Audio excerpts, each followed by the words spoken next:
சிங்கள தலைவர்கள், இந்தியா, தமிழ் மக்கள் இந்த மூன்றையும் இணைத்து கொண்டு எவ்வாறு இந்த தமிழ் தலைமை நகரப்போகின்றது, என்ன நடக்கப் போகின்றது என்ற ஒரு தெளிவான நிலைமை இல்லாமல் ஒரு மங்கலான திசையில் தமிழினம் சென்று கொண்டிருக்கின்றது என்று மட்டும் நான் சொல்லுவேன். பொது வழியில ரெண்டு பேரும் வேறுபட்ட கருத்துக்களை சொல்லுவது, பிரிந்து நிற்பது என்பது தமிழ் மக்களுடைய அபிலாஷைக்கு ஆபத்தானது. இலங்கைக்கு அண்மையில் உள்ள ரெண்டு தரப்பு இலங்கையை பாதுகாப்பதற்கு கடுமையாக முயற்சிக்கின்றது. அதை மீறி செல்வதற்குரிய வல்லமை தமிழ் தேசிய கூட்டமைப்புக்கு, தமிழ் தலைமைக்கு இருக்கவில்லை. ஆகவே கன்சாட்டை வைத்துக்கொண்டு தீர்வு கிடைக்க வேண்டுமா இருந்தால் அது 50 ஆண்டுகளுக்கு முதலே கிடைத்திருக்க வேண்டும். ஆகவே வெறும் உரையாற்றுதல்கள் என்று அதை யாரும் பார்ப்பதாக எனக்கு தெரியவில்லை. வெறும் உரையாற்றுதல்கள் மூலம் தமிழ் மக்களுடைய பிரச்சனை தீர்ந்து விடும் என்று தமிழ் தலைவர்களோ தமிழ் பாராளுமன்ற உறுப்பினர்கள் நினைத்தால் தவறானது. மக்கள் ஒற்றுமையாக தங்களுக்கு வாக்களிக்க வேண்டும் என எதிர்பார்க்கும் தலைவர்கள் தாங்கள் ஒற்றுமையாக இருந்து முன்மாதிரியாக செயற்பட வேண்டும் என்பதை புரிந்து கொள்வதாக இல்லை. அதற்கு இடையில இலங்கை தன்னுடைய ஏற்றுமதி வருமானத்தை அல்லது டாலரை உள்ளே கொண்டு வரக்கூடிய பாரிய ஒரு திட்டங்களை செயற்படுத்த வேண்டும். அப்படி இல்லைன்னு சொன்னால் பல நாடுகள், கிரீஸ் உட்பட பல நாடுகளில் ஏற்பட்ட மாதிரி மீண்டும் மீண்டும் நெருக்கடிக்கு இலங்கை தள்ளப்படக்கூடிய சாத்தியங்களும் இருக்கின்றது.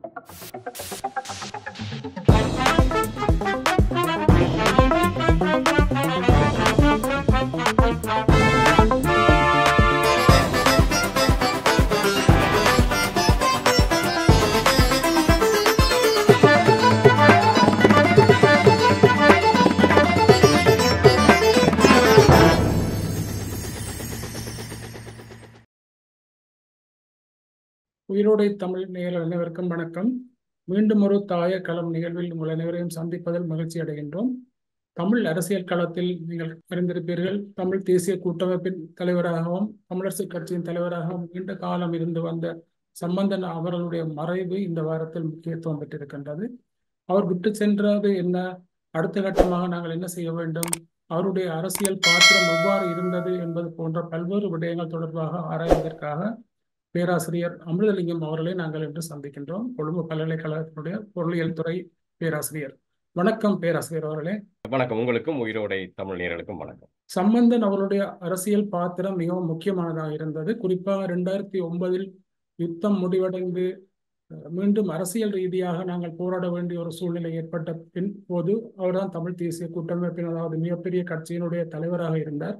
அந்த வகையில் மிகவும் முக்கியமான ஒரு பாத்திரத்தை அவர் அந்த காலகட்டத்தில் வைத்திருந்தார், அல்லது வைத்திருக்க வேண்டிய ஒரு நிர்பந்தம் அவருக்கு இருந்தது. அந்த வகையில இப்போது சம்பந்தன் அவருடைய மறைவு எவ்வாறான ஒரு வெற்றிடத்தை விட்டு சென்றிருக்கிறது, நீங்கள் அதனை எவ்வாறு பார்க்கின்றீர்கள்? உண்மையிலேயே தமிழ் ஒரு அரசியல் கட்சியின் தலைவராக இருப்பது என்பது இலங்கையில் சாதாரண விடயம் அல்ல. அந்த தமிழ் தலைவர் பல்வேறுபட்ட தரப்புகளின் அபிலாஷைகளை பூர்த்தி செய்ய வேண்டியவராக இருக்கின்றார். தமிழ் மக்கள் தங்களுக்கு ஒரு தீர்வு வேணும், தங்களுடைய மண்ணில் நிம்மதியாக வாழ வேண்டும், அந்த பொறிமுறையை அவர்கள் 76 வருடங்களாக எதிர்பார்க்கிறார்கள். இது ஒரு தரப்பு. இன்னொரு தரப்பு ஏனைய இன மக்களைப் போல அரசியல் ஊடாக எங்களுக்கும் அபிவிருத்தி சம்பந்தமான விடயங்களில் பங்கு வேணும், வேலை வாய்ப்பு வேணும் என்று ஒரு சாரார் எதிர்பார்ப்பதும் நடந்து கொண்டிருக்கின்றது.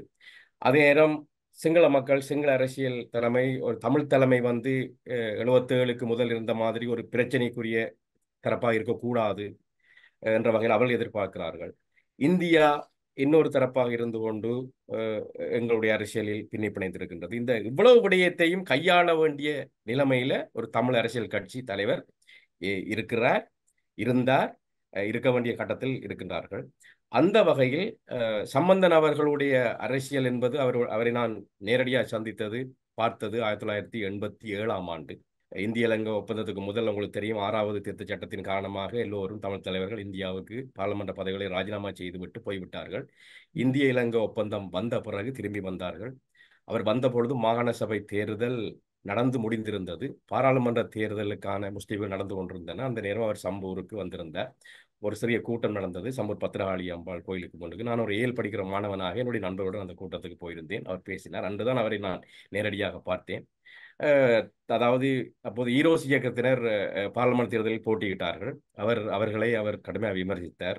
தாங்கள் திருவண்ணாமலை மாவட்டத்தில் அது தமிழ் மக்களுடைய அந்த பாராளுமன்ற தேர்தலை இல்லாமல் செய்துவிடும் என்று.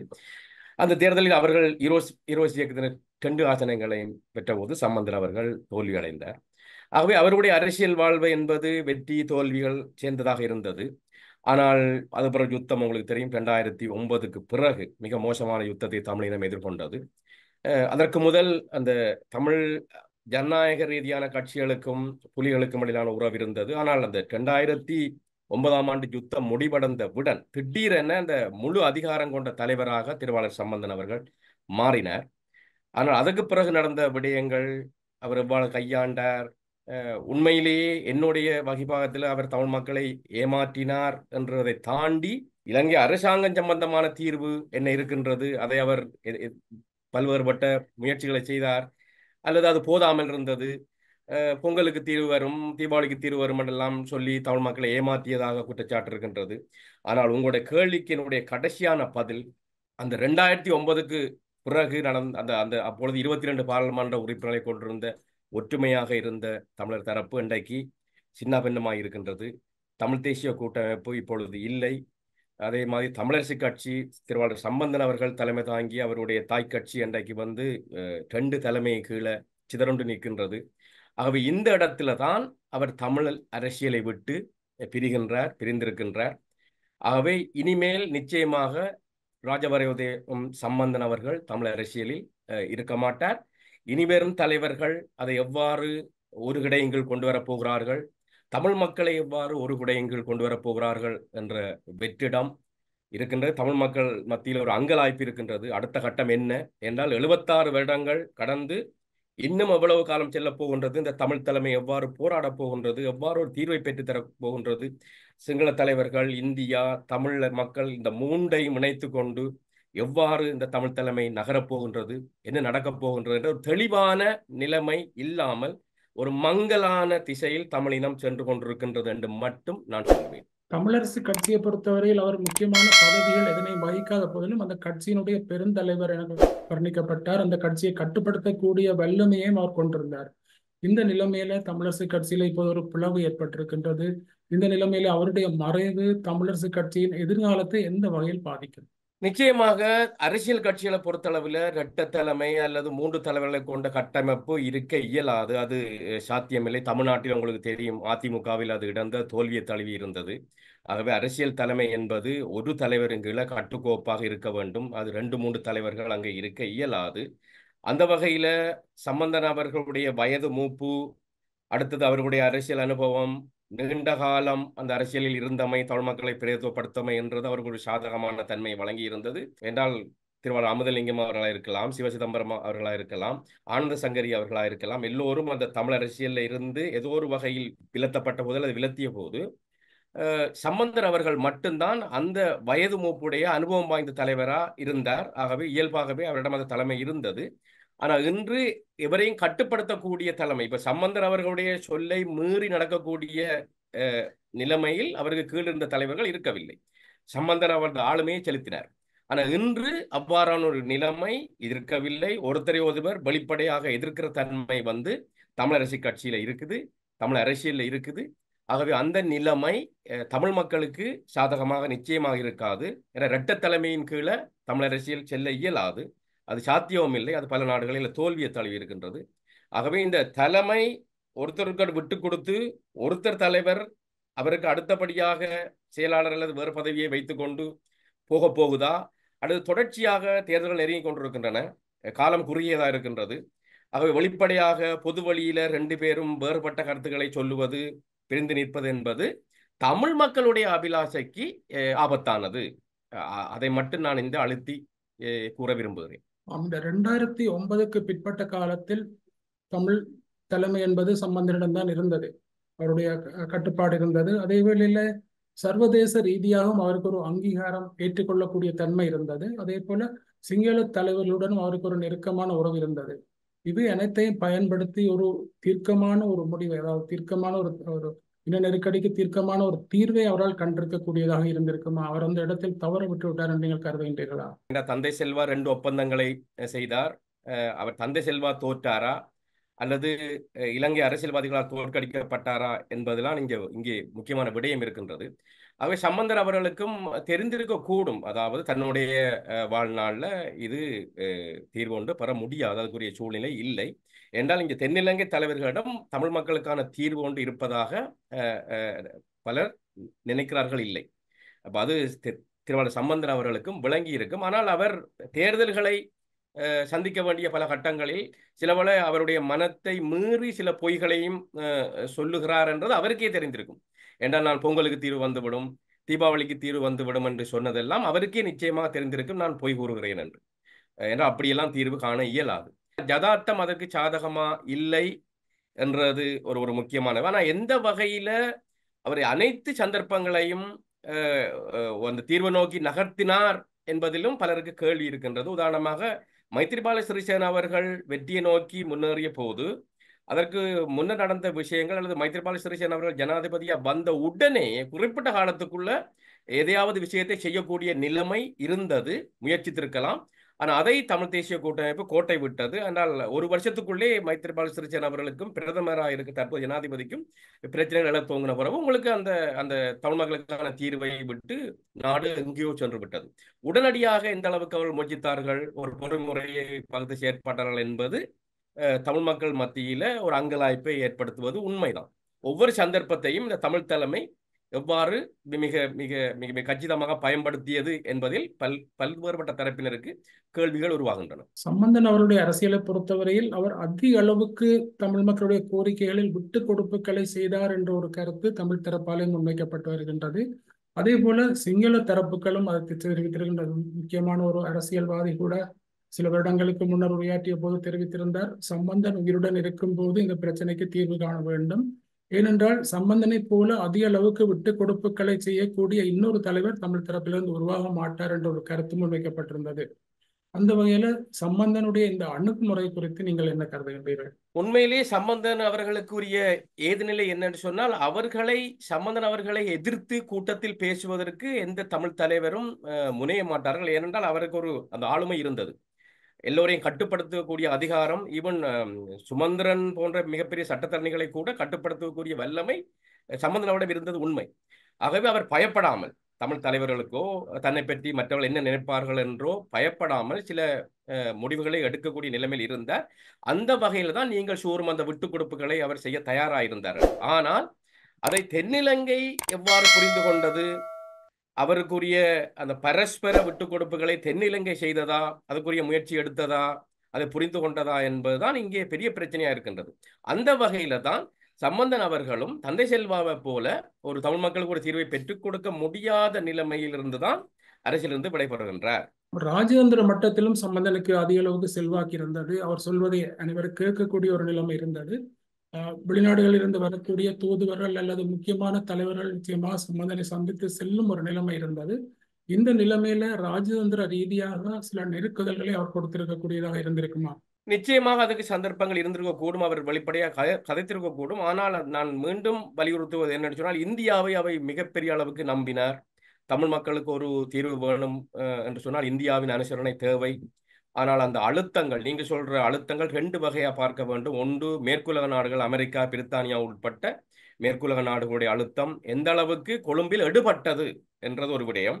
அதே மாதிரி இந்திய அழுத்தங்களும் கொழும்பில் எந்த அளவு எடுபட்டது என்றால், யுத்தம் முடிந்த உடனே 13+ என்று கூறிய அது இலங்கை தரப்பு கொழும்பு அதன் பின்பு 13 பற்றியே கதைப்பதை கொஞ்சம் குறைத்து கொண்டது. அது 13 முழுமையான அமுலாக்கத்தை குறைத்து கொண்டது. ஆகவே சம்பந்தன் அவர்கள் நிச்சயமாக அமெரிக்க தரப்பு அல்லது பிரித்தானிய தரப்புடன் நிச்சயமாக கதைத்திருக்க கூடும், இந்தியாவுடன் கதைத்திருக்க கூடும். ஆனால் அந்த அழுத்தங்கள் கொழும்பில் எடுபடாமல் போயிருப்பதற்காக அதுக்குரிய வாய்ப்புகள் தான் அதிகமாக இருக்கின்றது. என்றால் அவர்களால் ஒரு கட்டத்திற்கு மேல கொழும்பை தங்களுடைய அழுத்தங்களுக்கு உட்பட வைக்க முடியவில்லை என்றுதான் இங்கே நாங்கள் விளங்கிக் கொள்ள வேண்டும். ஜெனீவாவை பொறுத்தவரையில் அங்கு பொறுப்பு குரல் போன்ற விடயங்களில் தமிழ் தேசிய கூட்டமைப்பு போதிய வகையில் செயற்படவில்லை என்ற ஒரு குற்றச்சாட்டு முன்வைக்கப்படுகின்றது. அதாவது சம்பந்தனுடைய தலைமையில் இருந்த காலத்தில்.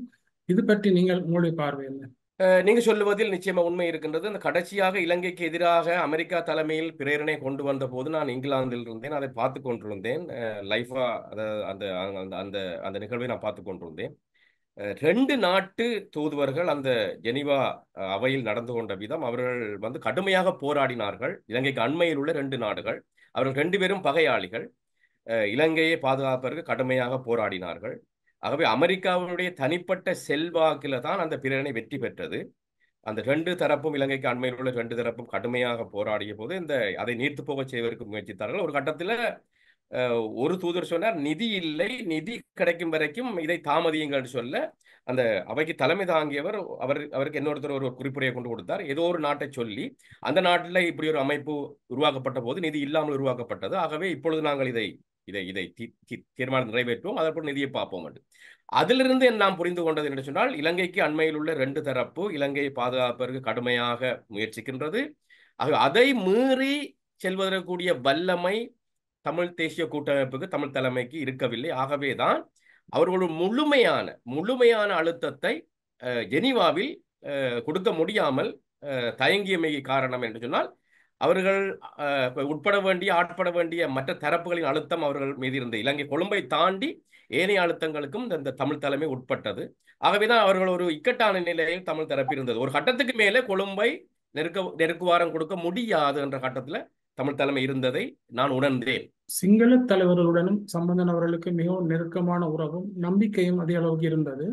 அதனை பயன்படுத்தி எங்களுடைய பிரச்சனைகளை சிங்கள மக்கள் மத்தியில், சிங்கள அரசியல்வாதிகள் மத்தியில் கொண்டு செல்வதில் அவர் போதிய அக்கறை செலுத்தவில்லை என்ற ஒரு கருத்தும் இருக்கின்றது. இதை பற்றி உங்களுடைய பார்வை என்ன? அது உண்மைதான், நீங்க சொல்வது உண்மைதான். என்ற எங்களுடைய தலைவர்கள் பலர் பாராளுமன்றத்தில் ஏதாவது ஒரு உரையாற்றி விட்டால் அது போதும் என்று நினைக்கிறார்கள். அதற்கு மேல அந்த போராட்டத்தை கொண்டு வரவில்லை. பாராளுமன்றத்தை ஒரு ஒரு தீர்வுக்கான தளமாக அவர்கள் பயன்படுத்தவில்லை என்ற குற்றச்சாட்டு நிச்சயமாக இருக்கின்றது. அதுக்குள்ள சம்பந்தன் அவர்களும் வருகின்றார். வெறுமனே உரையாற்றும் போது எதிர்த்தரப்பில், அரசாங்க தரப்பில் அங்கே பாராளுமன்ற உறுப்பினர்களை காணாமல் வெறும் கதிரைகள் காணப்படுவதை நாங்கள் பார்க்கக்கூடியதாக இருக்கின்றது. ஆகவே கன்சாட்டை வைத்துக்கொண்டு தீர்வு கிடைக்க வேண்டுமா இருந்தால் அது 50 ஆண்டுகளுக்கு முதலே கிடைத்திருக்க வேண்டும். ஆகவே வெறும் உரையாற்றுதல்கள் என்று அதை யாரும் பார்ப்பதாக எனக்கு தெரியவில்லை. வெறும் உரையாற்றுதல்கள் மூலம் தமிழ் மக்களுடைய பிரச்சனை தீர்ந்து விடும் என்று தமிழ் தலைவர்களோ தமிழ் பாராளுமன்ற உறுப்பினர்கள் நினைத்தால் தவறானது. நீங்க சொல்வது உண்மைதான். இதில் சில விஷயங்கள் எங்களால் செய்யக்கூடியது, ஆனால் ஓரளவுக்கு செய்ய முடியாததை கால அடிப்படையில் நாங்கள் பின்தள்ளி உடனடியாக செய்ய வேண்டிய பல்வேறுபட்ட விடயங்களை தமிழ் மக்களுக்கு செய்து கொடுப்பதில் எந்த அளவு தூரம் தமிழ் தலைமை வெற்றி பெற்றது என்பதில் நியாயமாக சிந்திக்கும் தமிழர்களும் ஏற்றுக்கொள்வார்கள். அந்த வகையில் தமிழ் தேசிய கூட்டமைப்பு தலைமை சம்பந்தர் அவர்கள் உட்பட அவருடைய வகிபாகம் போதாமல் இருந்தது, சேத்திரனற்று காணப்பட்டது என்பதை எல்லோரும் ஒத்துக்கொள்வார்கள். சம்பந்தன் அவர்கள் திருமலை மாவட்டத்தில் 77ஆம் ஆண்டிலிருந்து தற்போது வரைக்கும் நீண்ட காலமாக அங்கு தொடர்ச்சியாக பாராளுமன்ற உறுப்பினராக இருந்து வருகின்றார்.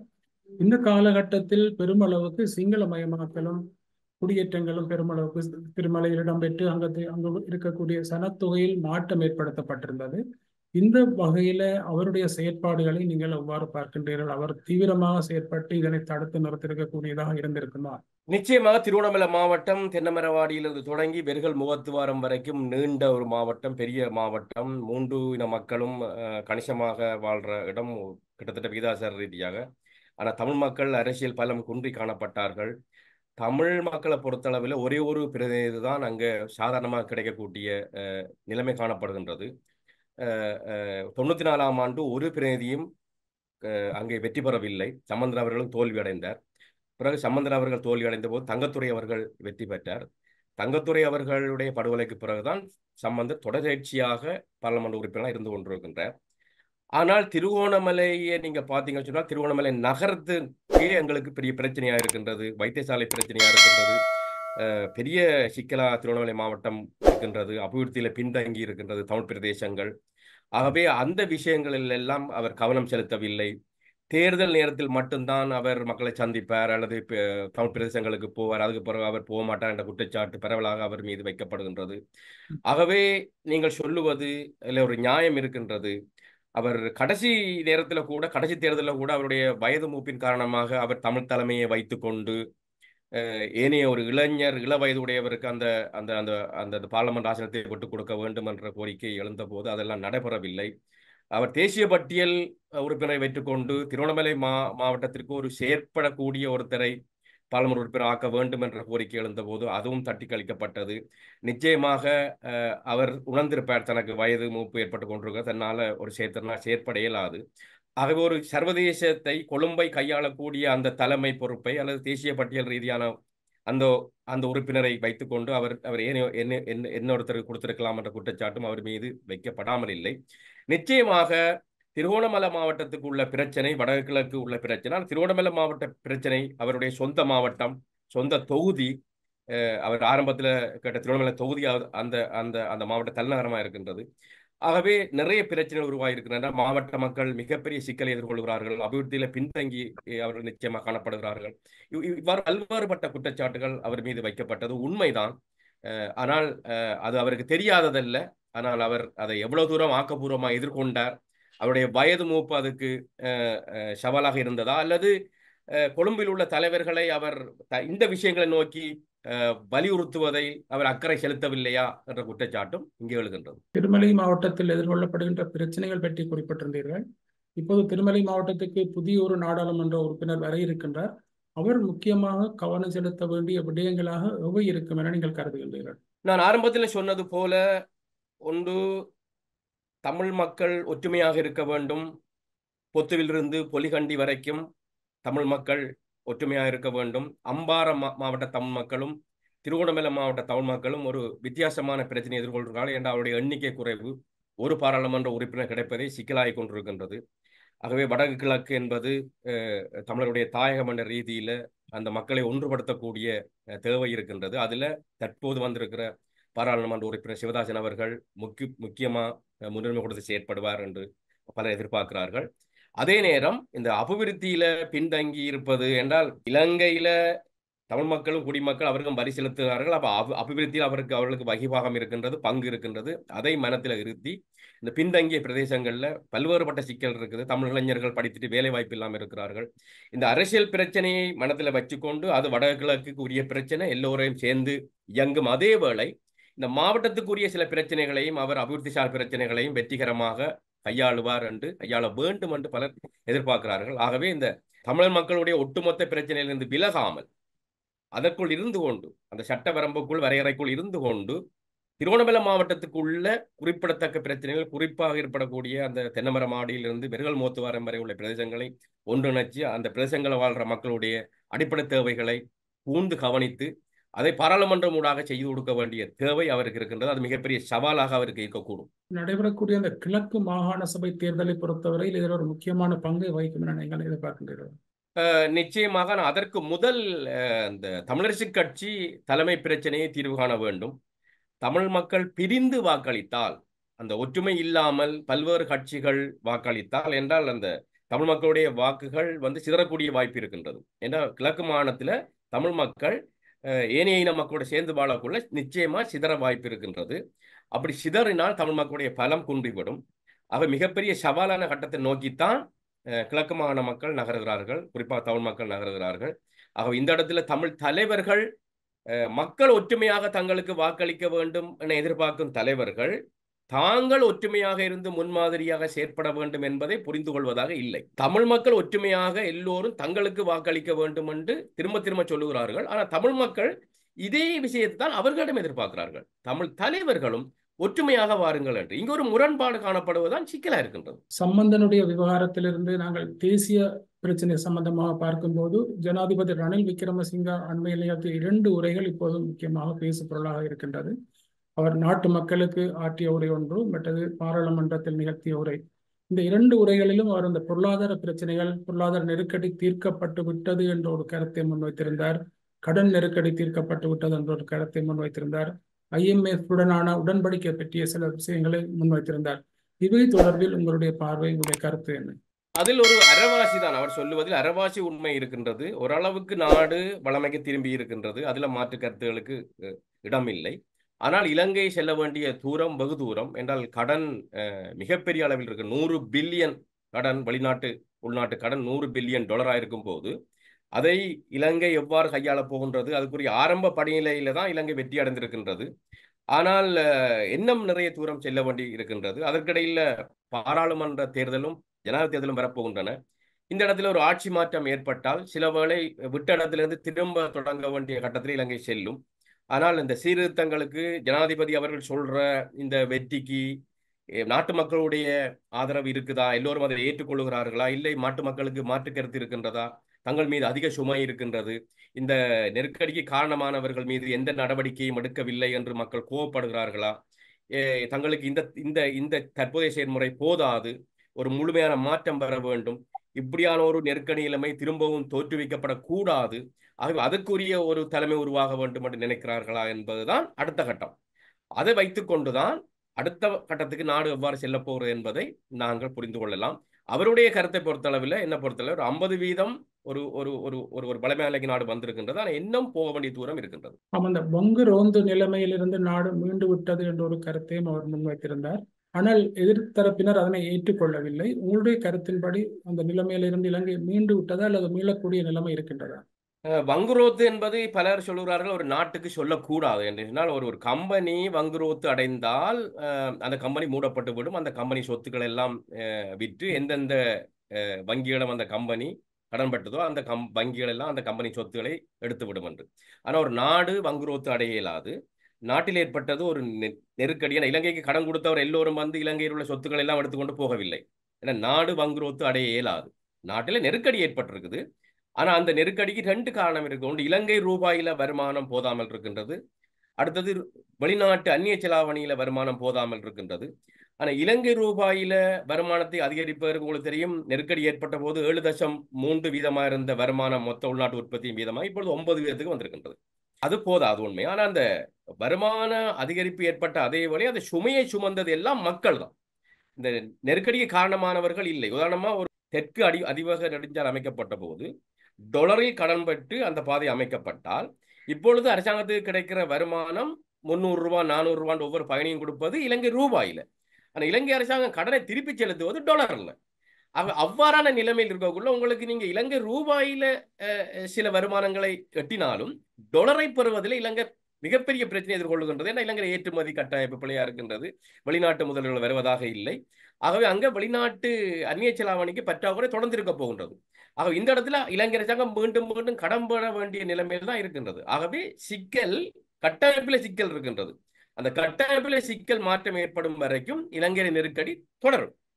கடன் மறுசீரமைப்பை பொறுத்தவரையில் தற்போதுள்ள உண்மையான நிலைமை என்ன? கடன் மறுசீரமைப்பை பொறுத்தளவில் உள்நாட்டு வெளிநாட்டு கடன் மறுசீரமைப்பு ரெண்டு விடயம். உள்நாட்டில் அரசாங்கம் உங்களுக்கு தெரியும் இபிஎஃப் மட்டும் அந்த பிணையுடைய காலத்தை நீண்ட காலத்துக்கு நீடித்து அந்த சுமையை தனியார் துறை ஊழியர்கள், தொழிற்சாலை பெருந்தோட்டத்துறை ஊழியர்கள் எல்லோரும் சேர்ந்த தனியார் துறை ஊழியர்கள் மட்டும்தான் அதுக்குரிய விலையை கொடுத்தவர்கள், ஏனையவர்கள் கொடுக்கவில்லை. ஆகவே அந்த உட்கட்டமைப்பில் பெரிய அளவு மாற்றத்தை இலங்கை அரசாங்கத்தால் செய்ய முடியவில்லை. என்ன இந்த வங்கிகள் கொள்வனவு செய்திருக்கிற திரைசேரி உண்டியல்கள் எல்லாம் எந்த மாற்றத்துக்கும் உட்படவில்லை. ஆகவே அது ஒரு பகுதி, சிறு பகுதி தான் அது இடம்பெற்றிருக்கின்றது. அதுக்கும் ஒரு சிறு பகுதி மக்கள் தான் விலை கொடுத்திருக்கிறார்கள். அதே மாதிரி இந்த வெளிநாட்டு கடனில் அதில் பல்வேறுபட்ட தரப்பில் இருக்கிறார்கள். இந்த பாரிஸ் கிளப் மெம்பர் ஜப்பான் உட்பட்ட அமெரிக்கா உள்ளிட்ட அபிவிருத்தி அடைந்த நாடுகள் ஒரு தரப்பு இருக்கின்றது. சீனா, ஜப்பான் உள்ளிட்ட இருதரப்பு கடன் கொடுப்பவர்கள் அவர்கள் இந்த பாரிஸ் கிளப்ல உறுப்பினர் இல்லை. அடுத்த தனி நபர்கள் இருக்கிறார்கள், தனி வங்கிகள் இருக்கின்றன. இந்த மூன்றையும் பார்க்கக்குள்ள ஓரளவுக்கு அரசாங்கம் இப்ப பாரிஸ் கிளப் மெம்பர்ஸோட மட்டும்தான் உடன்பாட்டுக்கு வந்திருக்கின்றது. ஜனாதிபதியிட அவர்களோட பேச்சை நீங்க பார்த்தீர்களா இருந்தால் அவர் தெளிவாக சொல்லுவது கால நீடிப்பு மட்டும் கிடைத்துள்ளது. வட்டி வீதம் குறைப்பை பற்றியோ அல்லது அந்த கேக்கட் சொல்லப்படும் ஒரு தொகையை வட்டி விடுவதை பற்றியோ பெருசாக வலியுறுத்தி கதைக்கவில்லை. ஆகவே இலங்கைக்கு கால நீடிப்பு மட்டும்தான் கிடைத்துள்ளது போல தெரிகின்றது. அதே நேரம் இந்த தனியாருடன் பேச்சுவார்த்தை நடைபெறப் போகின்றது. அவர்கள் என்ன சொல்ல போகிறார்கள்? அப்ப சிலவேளை அவர்களும் சர்வதேச நாணய நிதியத்தின் தலையீட்டினால் கால நீடிப்புக்கு மட்டும் ஒத்துக்கொள்ளக்கூடும். அதற்கு இடையில இலங்கை தன்னுடைய ஏற்றுமதி வருமானத்தை அல்லது டொலரை உள்ளே கொண்டு வரக்கூடிய பாரிய ஒரு திட்டங்களை செயற்படுத்த வேண்டும். அப்படி இல்லைன்னு சொன்னால் பல நாடுகள், கிரீஸ் உட்பட பல நாடுகளில் ஏற்பட்ட மாதிரி மீண்டும் மீண்டும் நெருக்கடிக்கு இலங்கை தள்ளப்படக்கூடிய சாத்தியங்களும் இருக்கின்றது. நீங்கள் குறிப்பிடுவது போல அந்த ஏற்றுமதி வருமானத்தை அதிகரிப்பது அல்லது டொலரை உள்ளே அதிக அளவுக்கு கொண்டு வருவது போன்ற செயற்பாடுகளில் அரசாங்கம் எந்த அளவுக்கு முனைப்பாக செயற்பட்டிருக்கின்றது, எந்த அளவுக்கு அதில் வெற்றி பெற்றிருக்கின்றது? இல்லை, அதுல அரசாங்கம் பெரிய அளவு முனைப்பா செயற்பட்டதாக நான் சொல்ல மாட்டேன். 77ஆம் ஆண்டு தாராளமயப்படுத்தப்பட்ட பிறகு தேயிலையில இருந்த எங்களோட தங்கு நிலை ஆடை தொழிற்சாலைக்கு வந்தது. ஆங்கிலத்தில் சொல்லுவார்கள் இலங்கையுடைய அந்நிய செலாவணி வருமானம் 3 டீக்களில் தங்கியுள்ளது. ஒரு டீ வந்து டீ, அடுத்த டீ வந்து டெக்ஸ்டைல், அடுத்த டீ வந்து டூரிசம். அப்ப இந்த 3 துறையும் ஊழிய செறிவான துறைகள். ஊழியர்கள் அதில் கூடுதலான வகிபாகத்தை வகிக்கிறார்கள். ஆகவே பல நாடுகள், அது தாய்வானா இருக்கலாம், தாய்லாண்டா இருக்கலாம், தென்கொரியாவா இருக்கலாம், மலேசியாவா இருக்கலாம், வியட்நாமா இருக்கலாம், பல்வேறுபட்ட நாடுகள் இப்பொழுது அடுத்த கட்டத்துக்கு போகின்றன, எலக்ட்ரானிக் அண்ட் எலக்ட்ரிக்கலுக்கு. இலங்கை அதை நோக்கி நகரவே இல்லை. இலங்கை ஊழியச் சரிவான பொருட்களை ஏற்றுமதி செய்து கொண்டு நீங்கள் பெரிய அளவு தொகையை உள்ள கொண்டு வர இயலாது. ஏன்னா இறக்குமதி செய்கிற முழுக்க உங்களுக்கு தெரியும் டெக்னாலஜி, அதில் அட்வான்ஸான பொருட்கள். அப்போ அதுக்கு இலங்கை கல்வியில முதலீடு செய்ய வேண்டும். ஏராளமான தொழில்நுட்பவியலால் உருவாக்கப்பட வேண்டும். ஆனால் நாட்டை விட்டு பலர் வெளியேறி செல்வதனால் இலங்கையுடைய நோக்கம் என்ன, என்ன நடக்குது, எப்படி இலங்கை இந்த ஏற்றுமதி கட்டமைப்பை மாற்றுவது என்பதில் தெளிவான நிலைமையை நாங்கள் காணவில்லை. இந்த நிலைமை தொடர்ந்தால் டொலர் அதிகமாக வெளியேறி செல்லும், டொலர் குறைவாக உள்ளே வரும். ஆகவே இலங்கை அதுல பாரிய மாற்றத்தை செய்யாத போது மீண்டும் மீண்டும் இலங்கை ஒரு சாதாரண பொருளாதார வளர்ச்சியை அடையிற நாடாக தான் இருக்க போகின்றது. நன்றி பேராசிரியர் அவர்களே. உங்களுடைய நேரத்தை ஒதுக்கி இந்த நேர்காணலை வழங்கியமைக்காக லண்டன் உயிரோடை தமிழ் வானொலியின் சார்பில் நன்றிகளை தெரிவித்துக் கொள்கின்றோம். வணக்கம். உங்களுக்கும் நன்றி.